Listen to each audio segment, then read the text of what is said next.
everybody. Welcome to this episode of The Psychic Wives. I'm Ginger Hendry. I'm Kathy Rumsey. And I am Jerry Carabin. And we are really excited today to have a guest who's been with us before, Genevieve Hackett. She's been here at least a couple times, maybe more than that. I don't know. And one of the things, well, we're going to be talking about Celtic beliefs, all things Celtic. And I'm really fascinated by this. We've had some brief conversations sort of off air. And Jen has a lot of knowledge about this, Irish, right? Irish Celtic. Yeah. And so we're just going to jump in and have all our questions answered. Jen, so Jen, you are first generation American, right? I mean, all of your family comes from Ireland. On my mother's side, yes. My mother. On your mother's side. Yeah. And I guess I'm kind of fascinated by it because I'm the same, but I'm third generation. So all of my relatives, great grandparents and back are from Ireland. So I find the whole thing fascinating. So how do we start, do you think? I want to say like fairies. Yeah, we can start with fairies. Fairies are actually still a pretty big part of Irish culture. It's funny because there's a couple of different kinds of fairies. And they're often confused with the fae, and they're not really the same. Fairies, as Americans know them, are little tiny beings with wings that, like Tinkerbell, right? Yeah. And so those are more like plant spirits, wood sprites and that sort of thing. They are elemental, but they're smaller. They're not fairies. And then the fairies, as they're known in Celtic lore and stuff, they're called the fae. And they're about the same size as us, magical beings, like what we would call elven people. Those are fae people. And so fae, is that F-E-Y? F-A-E. F-A-E, duh. Yeah. Okay. Yeah. Yep. So it's interesting how different everything is. And in Ireland, they have what's called fairy forts, and it is against the Republic of Ireland. So I'm not talking about Northern Ireland, which is part of the UK. The Republic of Ireland is separate in its own country, and they have fairy forts throughout the country, and it's against federal law to build on them. And anybody who does always ends up with something horrific happening to them. So you have to be invited into a fairy fort by the fae folk. You shouldn't just walk into them. I made that mistake once and I ended up stuck in the mud. And the more I tried to get out, the more I couldn't get out. And then I needed help being pulled out and lost my wellies. And it was just such a bad thing. So you don't want to go in there unless you're invited. And each fairy fort looks like a hill, right? And you can see the next one from the one that you're on throughout the whole country. And it's very cool. It's a very cool thing. How are you invited? Well, you sit and you connect through your mind's eye, as you would with your intuition, and you ask, do I have permission to enter? You'll immediately hear the answer, yes or no, or you'll get some sort of symbol or sign, or like if a tree branch falls, I wouldn't go in if I was you. Yeah. Something like that. So it just depends on what's going on, and you have to be very careful. If you were to encounter a fae or a fairy, how you talk with them and because words are very, very important, and they're tricky, so you may ask for something or ask for help with something, and they may help you, but it comes at a price. You can't just leave something open-ended, or you have to make sure that you and whoever you're talking with are very, very clear about what it is you're talking about. Right. May I enter the fairy fort without any consequence? May I exit it without consequence? Like that sort of thing. So is it oh, sorry, Ginger. How long have they been in existence? Like forever? So nobody really knows. As far as I'm aware, I could be wrong on that, but as far as I'm aware, no one really knows. They've just always been around. They've just always been there since time. And what about, this is passed down from generation to generation. So how is it passed down? Is it stories? Is it beliefs? Is it like religious beliefs, in the way that it's passed, or? So I would say all of the above. I would definitely say all of the above. I mean, the fact that it's part of the federal law over there, Right, that alone would pass it down. But yeah, definitely through belief systems. And there was this story about this man who, I think it was in the 90s, maybe the 80s or 90s, whatever, who disregarded all of that, right? And he was one of Ireland's wealthiest people, and he built on the fairy forts, and he ended up losing his fortune and his life and his, like, everything. His family suffered. And the Irish people will just say, see, that's why you don't do that. right, And right. that's about it. They don't, it's not really negotiable, So it's a fascinating thing. So when I was there, I took all kinds of pictures of um so my uncle's land has a fairy fort on it.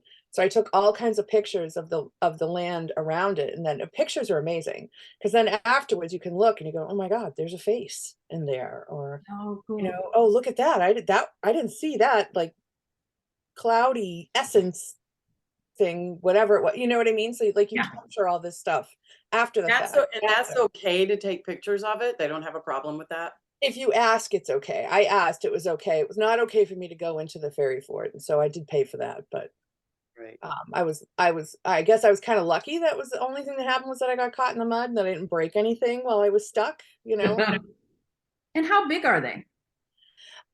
They're not.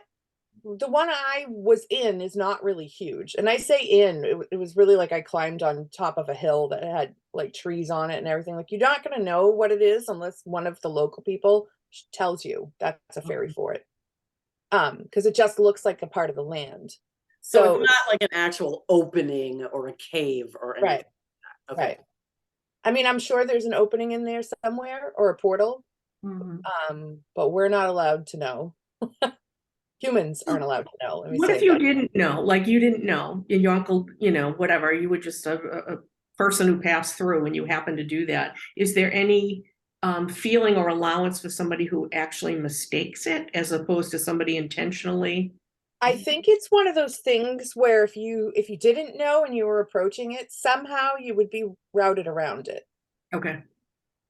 It's like an innate feeling.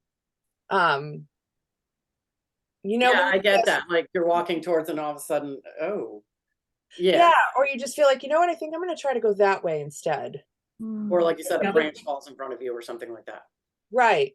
Like you end up feeling like you end up being redirected without even realizing that that's what you're doing. Like, so on my uncle's land, for example, there's no path through all the trees and everything up there. Everything goes around it. So it's, yeah. Yeah. And I'm like, I don't think we're supposed to be doing this. And he's like, oh, sure, it's fine. I'm like, I don't really think it is. So does he have to make peace? Like when he moved, I don't know how long he's lived on that particular land, but he lives in concert with So that. his cows are on that land. He lives somewhere else. Okay. Yeah. And so he just always goes around it. He doesn't, and I had asked I said, I would really like to see one. And then I was like torn because I knew they didn't want me to go through there, but I also knew I didn't want to defy my uncle. Um, so So you that was my dilemma. mentioned the cows. Yeah. So is it okay that an animal being Yeah. goes in? Yeah. Or is it that they innately know that they don't go in? Well, I don't know if the cows go in there or not. Cows are very, very smart. I will tell you that. I don't know that it's a problem with animals because animals never have the intention that humans do. Mhm. When humans do something, I hate to be like this, but it's usually for their own personal gain, or for some reason that isn't like just pure, just food, or just just passing through, or whatever it is. It's all like me. I was curious. I wasn't there because I was just passing through or what have you. I was really genuinely curious. What is this about? What does it look like? That kind of thing. And, when someone comes to my house because they want to see what I'm about or what I look like, it's creepy. Yeah. It's like, go away. So the Fae and the fairies, we say are two different. The Fae can be the same. Mhm. Would you see the Fae and not know it was Fae? Do you know what I mean? Like, does it appear as a real person? Yeah. Okay. Yeah. They're just a different race of beings. If you think about gods and goddesses and angels and aliens and any other type of magical creature, what we would call a magical creature, they're just a different race of beings. So they're not they don't look that different from us, or they wouldn't appear that different from us. However they naturally appear, they might not want to show us that because humans are not as open-minded as we'd like to think we are. So you could have a relationship, a friendship, a neighbor or whatever who could be Fae. You may not know. Right. Okay. Right. Okay. In Ireland, one of the beliefs that I was told about was that the people who have the gift of what they call the sight, which is Yeah. the psychic medium stuff, are supposedly descendants of Fae people. So whether that's true or not, I don't know. I don't have any magical powers that I'm aware of, but not for lack of trying. So So- you mean like somebody that's just like a psychic, like we are, could be descended from Fae? Is that what you're saying? That is what I was told when I was over there last, yeah. Or the time before that, yeah. Great. So it's very interesting. It is really interesting. Now, where do travelers come in? Like what So we would say. travelers are what they used to be called tinkers. Yep.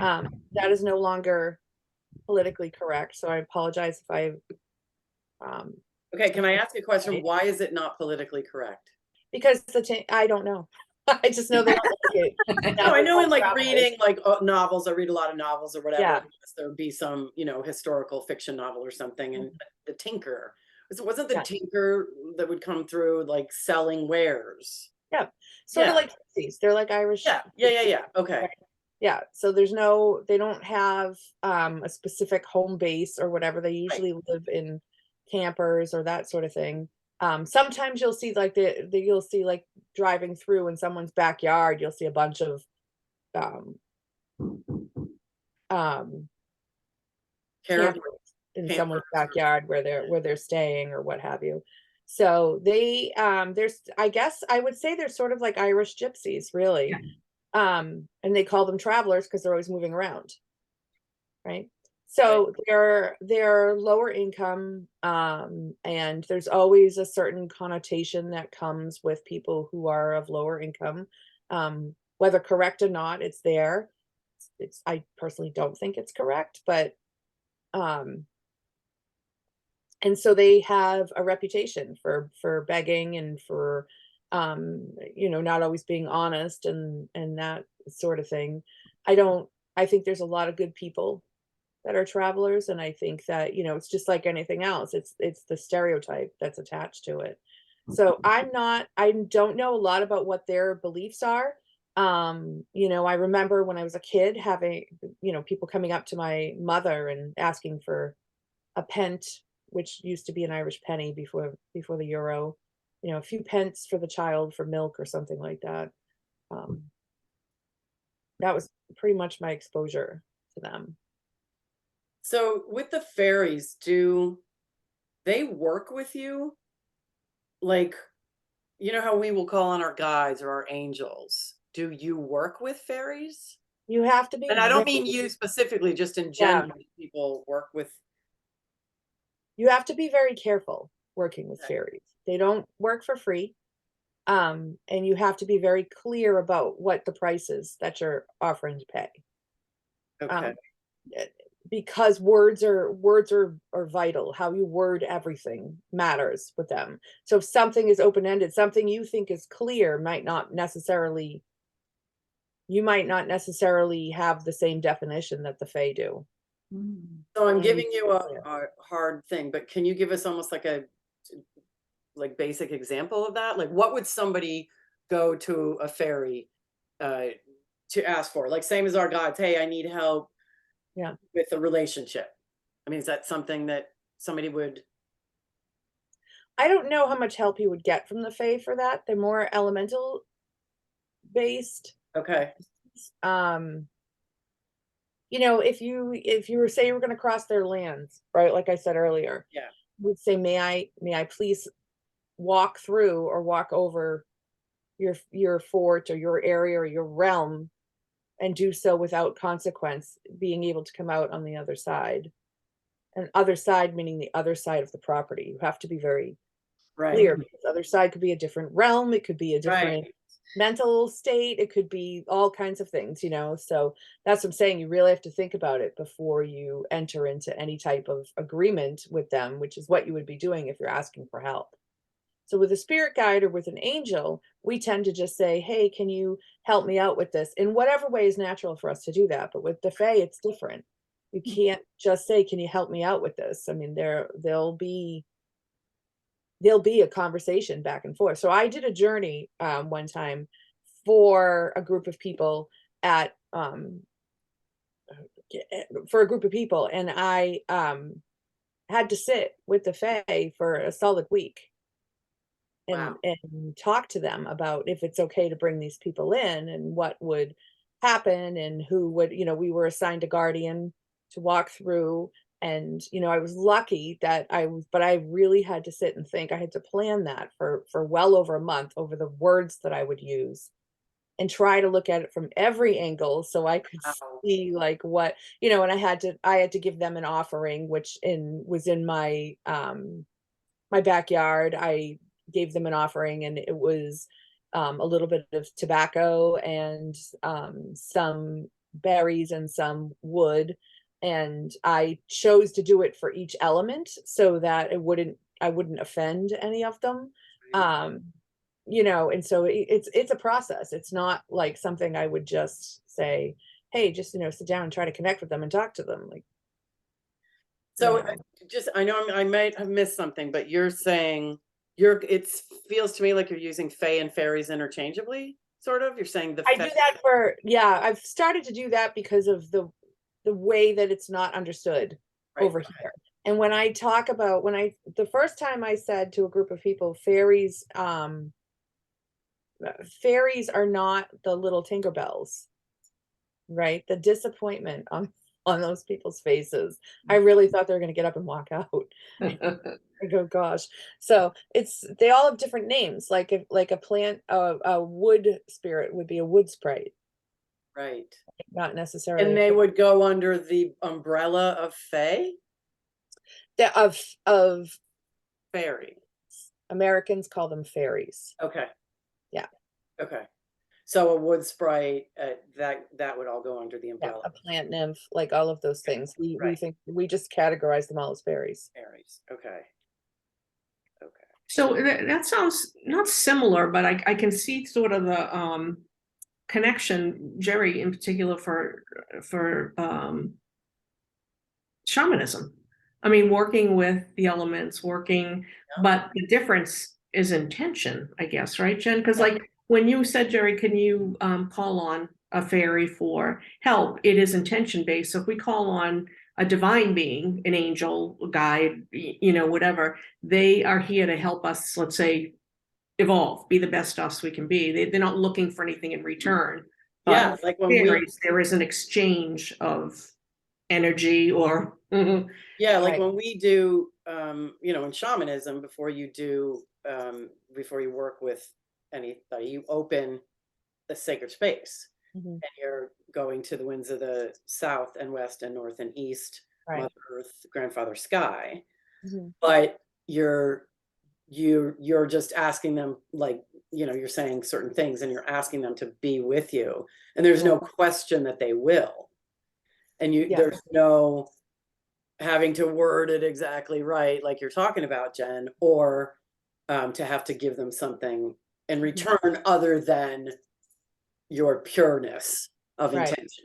Right. You know what I mean? So that's kind of interesting. You Yeah, know, the Fae they don't really care about your pureness. sounds like they kind of don't care about you at all. It has to be an even energy exchange. They have to feel that it's an even energy exchange. You know, so, and that could be anything. Sometimes it's just, planting more of something in your yard that they like, or um And so will you get like almost bargaining with them? Like, hey, I'll give you some tobacco. Yeah, it's not gonna cut it. Need something more, Jen. Do you know what I mean? yeah. Well, I usually start with something like, how may I serve you in order that I may be served? Like, like something like that. I'll whatever I'm feeling in the moment. Yeah. As long as it's respectful, I always be respectful. I never would want to offend them, that's for sure. I did that once, and I told you what happened. So uh, then that was a warning shot. I mean, people have broken legs, people have died. So, it's not that they're mean, it's that they're different. And so their way is different.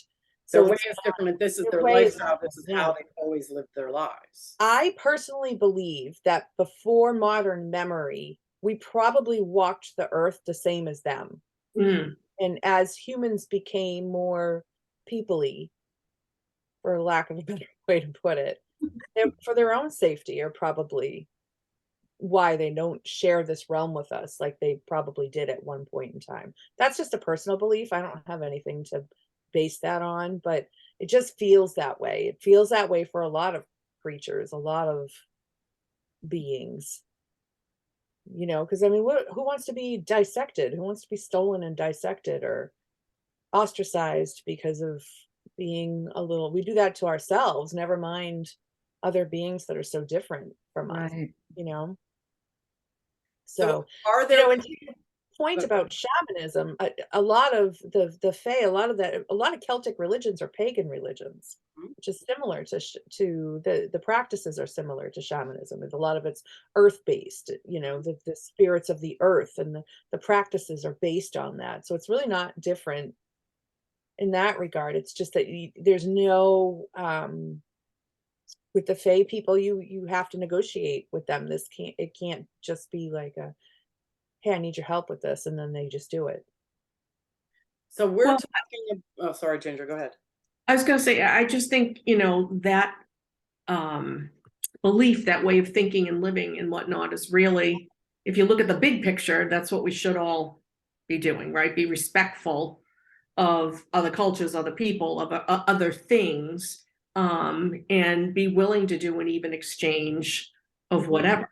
But I think this is just my opinion, but I think with the evolution of religious, organized religion, we just sort of ran right over that, and now everything is people based. Everything is people based. What can I get? What can I take? So, I think it's more greed based. yeah. To your point, I think that there's not a lot of. I mean, there are really good people out there. Don't get me wrong, but our world, our society is really about the haves and the have-nots, and anything in between is just slowly vanishing. It's just what it is, at the risk of sounding political or what have you, or like a conspiracy theorist. I mean, the proof is in the pudding. All you have to do is look at what's going on in the world. You may be having a good experience, but that doesn't mean that the people around you are, or and what do you do about that? How do you become involved? How do you make changes? How do that's the thing. A lot of people, when things are good for them, they want to stay in their own bubble and just be in that bubble. They don't want to deal with all the stuff that's going on out there. And that seems to be more and more, especially after the pandemic. I think during the pandemic, when the world shut down, that time for a lot, not certainly not for everybody, and we know the mental health problems and the other things that came out of that, but for a lot of people, what COVID did was it allowed them to live the way that they wanted to instead of the way that they had to. That's why there's such a shortage in areas of where there wasn't before, mental health workers and people working on assembly lines, and that people don't want to do it. They don't Mm. want to live the way they want to live. Mm. So you had said before, I don't know if we said this when we were recording or not, but we were specifically talking about Irish Mhm. Celtic things. Right. But you said there's Scottish, do you know any of the differences? It is, well, I mean, I don't, because I'm not familiar with the rest of Right. them, but there's Scottish, there's Welsh, there's Cornish, there's, a lot of it has to do with languages. Okay. There's, Celtic is an actual language group. That's what that means. And so that constitutes like different branches of it. And so when I say Irish Celtic, I am talking about the Republic of Ireland, right?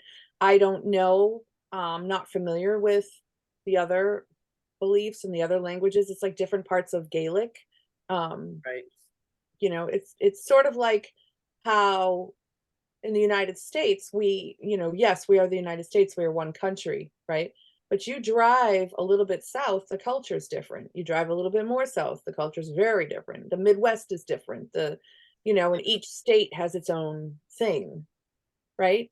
So Yeah. it's sort of similar to that, I would say, where, there is commonality, but there's a lot of differences. Yeah, that makes sense. Does that answer? Yeah, for sure. And you had said, like, so we were like all things Celtic. Mm-hmm. So we're talking about fairies, fae. Else? I mean, there's Celtic gods and goddesses. There's like they have their, I don't ask me to pronounce the names because I'm really bad at Gaelic, but they have their own god of thunder, like Norwegians have Thor, right? Right. They have god of sun, they have goddesses. The Morrigan is a goddess she's the goddess of darkness. Sometimes the goddess of war. There's things like banshees, which Oh, what's a banshee? it comes right before someone dies or someone's going to die, and it's this screaming witch. They call it a witch. I don't know, she's not Yeah, a witch. so what we know, the word banshee. Yeah, Mhm. because we know that word, right? Yeah, it's usually some sort of omen or something. That's why when women are screaming at somebody, they say that they're a banshee. They're comparing it to that, like, stop Right. it kind of thing. But so it's a polytheistic belief system, right? So many gods and goddesses, many higher gods and goddesses, lower gods and goddesses. Is there, do most of the people in the Republic of Ireland believe? Well, I haven't met most of the people in the Republic of Ireland, just my family, so I can't speak for all of them, but I can tell you, sorry, I'm sassy. Okay. Ireland is a very, or was a very Catholic and Protestant country. Right. That sort of took over a lot of the ancient beliefs, right? And it was very, I remember my mother telling me that she used to go to a tea leaf reader when she was a kid in Ireland, and the parish priest found out about it and went and spoke to that person, and that person never read for her again. So yeah, so I mean, there was a lot of suppression, or oppression, depending on Right. both. I would say both. So do they believe in the fairy forts? Yeah, I mean, it's a federal law. You can't build on Right. them. Well, that's true. Yeah. Yeah, but I think what's happened is the ancient beliefs have been interwoven with current beliefs, just like, like Christianity did with a lot of, they merged it together in order to bring people who are of pagan background into their belief system, Mhm. right? So like something simple, for example, bishops in a Catholic church, right? You know how the top of their hats have those 2 points? Yeah. Yes. Okay. If you look, that's actually replicant of an ancient pagan priest outfit that where they worship, it was either fish or frogs. I can't remember which one. And the top of it looks like the frog or the fish. That's where that comes from, those 2 points on both Yeah, sides. and we can say the same thing about So, like the Christmas tree wreaths. right. you know, But Yule. what- right, those were specific holidays, but there's also specific clothing, rituals, all of it that's interwoven into. So it's not just the holidays. It's not Yeah. just Yule. It's not just Beltane. It's not just like those holidays. It's everything. And so it's all been interwoven. It's kind of like what's remembered, what's not. Um, you know, Breed, who is a Celtic goddess, like their mother goddess, maiden mother crone. Her name was Breed, and now she's Saint Bridget with a D. So yeah. Okay. You know, it's really super interesting because it's been there all along. Do you know what I mean? It's Yeah. accepted, there's a law around it. But like, can you imagine like people in this country having a law that you can't build a house on a fairy fort? You know what I mean? Like, it wouldn't work. It wouldn't work. No, well, we're American, in the United States, we're a different breed. I mean, Breed. we're a cesspool of the rest of the world. You know, none of us can say, "Oh, I'm from Ireland. I'm from Nigeria. I'm from China," you know? We say, "I'm from the United States. I'm Irish, Scottish, English, Italian, Right. whatever it is." Like it's always like, what's your background? You know, it's always what's your immigrant background. It's not where are you from, you know? Yeah, Or for sure. unless they're asking about your accent. Right. Right. I was just in England with my son, and I said, "Oh, I love the way they talk. I love their accent." He said, "No, Mom, they're just talking. We're the ones with accents." Okay, all right, that's true. There are a lot of superstitions too, and that might be from all cultures, but I just remember, I don't know why I remember this, but my grandmother, if a bird flew into the window, that was a terrible omen. And I remember my mother saying my grandmother's mother died the same day that a bird flew into their window. And so it happens here sometimes. And I mean, it's not a belief I have, but I'm telling you, when I hear it, I'm like, oh, oh no. Mhm. So those kinds of things do get passed down probably in every culture as well. But Well, yeah, like, well, knock on wood, right? Where I've learned that comes from, and I'm sure a lot of people have different stories for it, but I heard that knock on wood was, and my cousins and family in Ireland say touch wood, not knock on wood, was because there were spirits that would be listening and would repeat what you were saying. So you'd knock on the wood so they couldn't hear you. Oh, interesting. Oh, wow. Mhm. Do you And have any other ones that you? over here, it's morphed into like knock on wood because otherwise bad luck is going to happen. Something bad's going to happen, you know, Yeah. like someone right. will hit you or something. Or something like that, you know. And on New Year's Eve, I remember we were over in Ireland one time, and my grandmother had us open the front door to let the new year in and open the back door to let the old year out. And that was a thing that we Yeah, that, I've heard that of, was yeah, cool. I've heard of that before. Yeah. Oh, have you? Oh, Obviously, cool. some people are bringing things over here, Yeah. obviously. You know, Yeah. yeah. We they all used to go out in the front yard and say Happy New Year to the neighbors, you Yeah. know, which was a nice thing. I think that's long gone now I too. do the thing, I open the back door and the front door, and I put money outside on my front porch. And my husband every year thinks it's a riot, but I don't know. So I have, Ginger, did that come from your Irish I family? don't remember my mother doing it, but I remember a friend of mine saying that, because she has the same background as me, that her mother did it. And I don't know why, I just was so drawn to it. I've been doing it for 30 years or something, and every year my husband will say, did you leave because he's always asleep, did you leave the money out? I'm like, seriously? Do you think I would forget that and leave the front door? No, I did it. That's That's pretty, So cute. that's pretty cool. There any other traditions that you remember, Jen? Oh, when a bird poops on you, it's good luck. yes. Wearing your shirt inside out is good luck. Um, Where did those come from? I don't know. I don't know. I don't care if it's good luck or not. I don't want bird poop on me. Ever. I'm trying to think. I mean, that's like, to me, like, if it, to the bride, if it rains on your wedding day, it's good luck. No, Yeah. I'm just trying to stop the bride from freaking crying or something. You know what I mean? Oh, Like, if one of your palms is itchy, it means you're coming into money. I right. can't remember which palm. Left palm is money.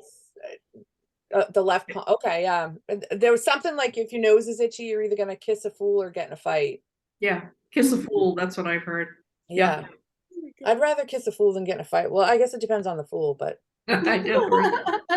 Sure. Oh my God. Well, there's just so many interesting things. And when you really do, delve into some, you can see where yeah, it's kind of the same in different cultures and it with a different spin, let's say. So it had to have come from centuries and centuries, right? yeah.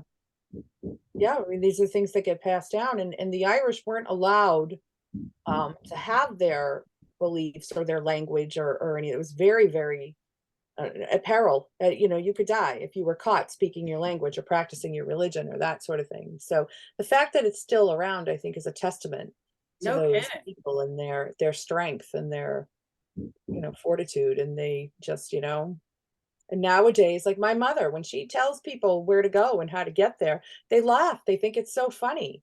And it's because of the brogue. And I'm like, do you understand she's calling you an idiot? And they just they can tell you to go to hell and you look forward to it because you love the way they talk, Yeah. That's hysterical. No, I don't know if you can answer this, Jen, because but anyway, I'll ask you anyway. Do you Sure. think there's more of a sort of a resurgence like we see here? Has been over the last, I don't know how many decades, of people moving more into intuitive work, or not even work, but in intuitive space. Shamanism, has become popular with like the last 100 years, let's say. So, do you think that you see that same movement maybe in the Republic of Ireland, where those are brought, more to the forefront? I have noticed it with as the Catholic Church has had scandal after scandal after scandal, um, and not just the priests either. I mean, it's across the board, the nuns, everything. I think people have moved away from the traditional religion that they were given. Um, as far as like shamanism and stuff, I didn't really look for it when I was over there, so I don't know. I know that there was an interest a lot in what I do, and a lot of questions and that sort of thing. So that was different because years ago when we would go, it would be like, even if you had a baby and you weren't married, that was like, I mean, and when I say years ago, I mean like 20 something years ago, not that long ago, really. And so that is shifting. It's the older generations, I think, struggle a little bit with it as they do here. But I'll tell you, I went to a mass that was said for my grandparents when I was over there, and that church that used to be full when I was a kid was so empty. It was almost sad to me, because there is something very sacred about people who worship together. I believe that. Right. It just, unfortunately, when power becomes more important than spirituality and people start to recognize it, they start to wake up, then you lose that following. So I don't know if they've transitioned, to answer your question, over to what we would call alternative beliefs or shamanism or whatnot, but I know that what was isn't anymore. Right. Interesting. Well, it is the whole thing to me is fascinating. Um, Me too. I'm so glad that you were able to come on and talk to us about it because, the Fae in particular, I don't know why I've always had an interest in, and I wondered, it was are there travelers that are Fae? You know what I mean? And yeah, like I was just trying to see like how is it all interwoven, and is a Fae somebody that you see in mind's eye, like when we're doing mediumship or animal communication or whatever it is, or are they a physical being that everybody can see with their eyes, as opposed to fairies, which is probably mind's eye? I mean, I think they're both. I know that like with the fairy forts, for example, the superstition is huge. People don't, especially in May, you don't, because I guess that's when they're their angriest or whatever. You don't want to mess with, don't go in a fairy fort, don't ask for permission, just don't even approach them.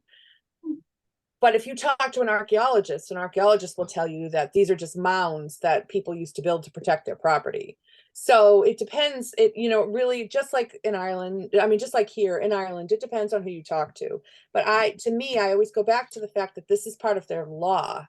And it's part of their law that no one is willing to vote to change. So that to me speaks more than Absolutely, it's huge. than any type of science can, because it's coming from somewhere. Everything comes from somewhere. So you know, it like I said, this stuff it's been handed down, and even if it changes, like the telephone game or whatever, even if it changes, there's an element of truth that's still in there. So there's something to it. Whether you accept it or not. I mean, when I was in Iceland, they don't necessarily believe in the fairies, but they do believe in small elves. So if you ever go to Iceland, look around, you'll see that they build little houses for them, and they're all dotted throughout the country. These little houses for their elves, and they're adorable. But that Icelandic beliefs. So every really is so country has interesting. a thing. It's so interesting to see how it does change from country to country to country, and but there are similar elements, Right. but it's wild. Mhm. It makes you wonder where was the first. Well, yeah, because you figure where those people are, like Iceland, surrounded by water, they have a different, topography, right? Their Right. land is Oh, different. definitely. Yeah. So, that as opposed to being, let's say, in the middle of Ireland, which is all, farmland, let's say, or the coast of Ireland. You know what I mean? So you can see where those beliefs come from, based on where they lived and how they needed to live, and what support that you needed around that too. But even if you look at all ancient beliefs, or even all religions, like every religion has a golden rule. Yeah. Right? And so in the Christians, it's in the Corinthians, and it's do unto others, right? Every single religion, if you study them, has a similar belief system, except I don't know about the darker ones, but I know that like Satanism and stuff, I don't know much about them, but I know a lot of the other ones. They have that belief. A lot of countries have some history of some type of flying dragon, right, in their lore. In the ancient Mayans and the ancient Incans, they both had a similar belief in this white or pale-faced god that would come from the east, that would have a beard and a robe, and so who knows where all of this comes from. Yeah. Right. I wonder if we ever Always, will. It's one of those things, like we always yeah, think about when you pass over, you're going to be like, when we cross, when we transition, when we die, we're going to be like, oh, like get all yeah. the pictures. Will we be all knowing, or will it even matter? Right. Right, because then when you get there, like, does this stuff really matter? Yeah. Because we're on a different functioning of the mind at that point. Right. But us here want to know. Right. Inquiring minds. Inquiring minds. Exactly. Everybody believes in something. Even atheists believe they don't believe. Right? Exactly. Right. Exactly.